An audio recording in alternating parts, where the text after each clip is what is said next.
Assalamualaikum Putri. Waalaikumsalam. Ya, mohon maaf mengganggu waktunya sebentar Ibu. Saya mau minta refleksi atas praktek saya pada RPP kelima dan keenam. Yang RPP kelima itu kemarin matematika dan RPP keenamnya kemarin pada IPAS.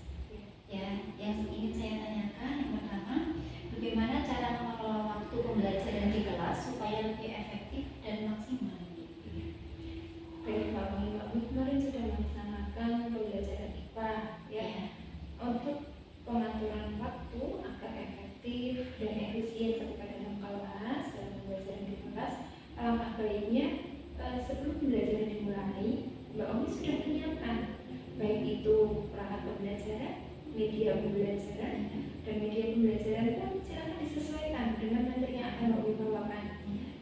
Alangkah baiknya media yang digunakan selain sesuai, juga medianya ini menarik namun tidak membutuhkan waktu yang panjang. Jadi untuk pembelajaran dalam materi ini bisa efektif.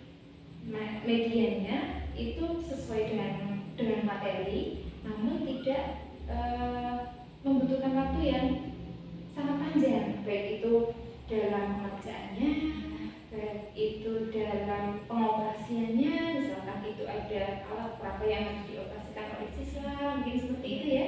Kemudian untuk media, untuk alat dan bahan pembelajarannya itu juga mungkin harus disiapkan lebih matang sebelumnya. Contohnya kemarin ada siswa yang agak lama mencari spidol, ya. Kemudian boleh Mbak Omi memberikan arahan untuk siswa yang lainnya.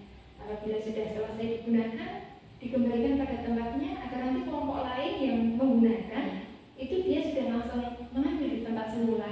Itu sepertinya juga mengefektifkan waktu dalam pembelajaran. Jadi anak-anak dapat melaksanakan tugas mereka, mempresentasikan tugas mereka di depan dengan lancar, tidak ada kendala dengan alat dan bahan yang mereka gunakan. Mungkin seperti itu ya. Terima kasih. Ya, mohon maaf. Ada satu pertanyaan lagi. Bagaimana cara mengatasi tingkat daya serap siswa yang berbeda-beda pada suatu proses pembelajaran? Kadang kan ada anak yang tingkat daya serapnya itu tinggi, jadi dia itu lebih cepat dalam mengerjakan. Terus ada yang agak lemah, ya seperti itu. Jadi agak lambat. Bagaimana cara mengatasinya? Baik, untuk mengatasi siswa yang di sini kemampuannya berbeda-beda ya.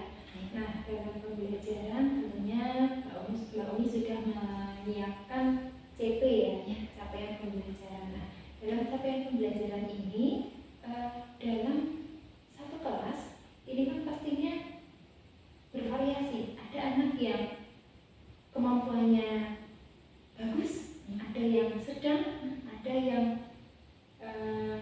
kurang gitu ya. Nah, mungkin dalam kelas Mbak Omi pun juga terdapat hal yang demikian. Jadi siswa tersebut, ada siswa dalam kelas Mbak Omi ada yang kemampuannya tinggi, ada yang sedang, dan ada yang kurang, agak-agak kurang ya. Nah, seperti itu boleh Mbak Omi menerapkan dengan pembuatan 2 CT. Jadi Mbak Omi bisa menyediakan 2 CT asalkan ada semacam ketika sudah melewati tes IQ, kan biasanya sudah ada tes IQ tiap kelas masing-masing ya. Itu Mbak Omi boleh membuat 2 CP. Jadi ada CP yang bisa dikategorikan normal, jadi semua siswa yang kemampuannya tinggi, kemampuannya sedang bisa menggunakan CP itu yang digunakan, ya yang normal. Kemudian 1 CP lagi dikhususkan untuk yang anak-anak tingkat kemampuannya itu di bawah normal.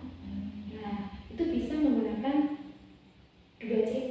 Jadi ketika pemberian materi pembelajarannya itu untuk yang anak-anak di bawah normal, itu dia tetap mendapatkan capaian kompetensi sesuai dengan kemampuannya.